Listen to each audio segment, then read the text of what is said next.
Avec force, énergie et beaucoup d'envie, les poloistes de Sainte-Suzanne ont à cœur de rester compétitifs dans le championnat régional. Mais surtout, pas question pour eux de rester trop longtemps éloignés des compétitions nationales. Pourtant, après avoir squatté les podiums des championnats de France N1 et N2 pendant plusieurs années, le club a dû faire un break et revu ses objectifs à la baisse. On a eu du mal à assurer la relève.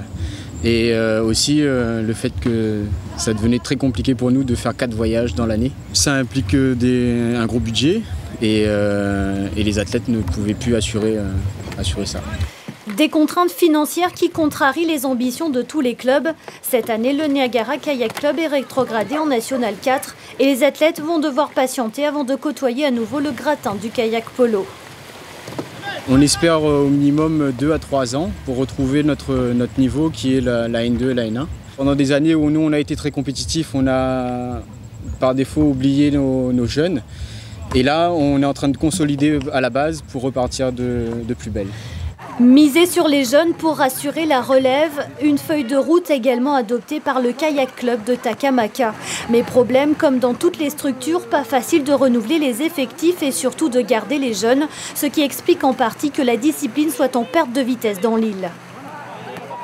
Bon, là, on est en train de former des jeunes et on espère qu'avec ces jeunes, entre autres, il y a des jeunes qui sont à UNSS chez nous le mercredi après-midi, qui vont participer au championnat de France de kayak polo s'ils arrivent à se confronter à l'équipe de Sainte-Suzanne.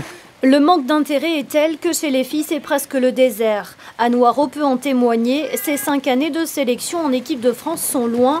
Aujourd'hui, pour elle, le kayak polo, c'est du loisir. Ça reste du loisir parce que j'ai pas d'équipe pour participer aux compétitions. Pendant quelques années, on en a eu pas mal. C'était dû aux activités kayak dans les différents collèges de Sainte-Suzanne. Donc c'est vrai que ça a créé un bon groupe de filles. Et puis finalement, ces filles ont grandi, ont quitté le collège, ont quitté le lycée et du coup, ont arrêté le kayak. Mais après, il y a aussi le problème du bénévolat, des encadrants bénévoles.